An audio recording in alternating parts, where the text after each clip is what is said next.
قالوا وكان عند الله وجيها يا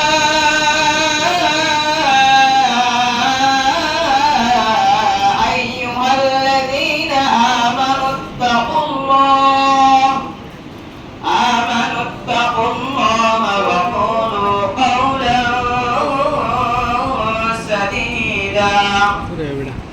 يصلح لكم أعمالكم ويغفر لكم ذنوبكم ومن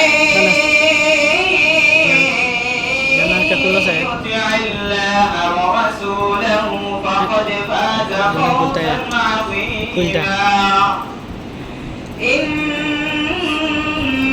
عرضنا الأمانة على السماوات والأرض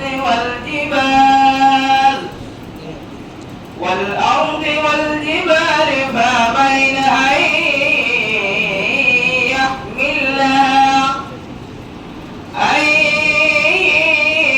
يحملنها وأشفقن منها وحملها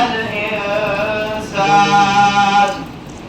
إنه كان ظلوما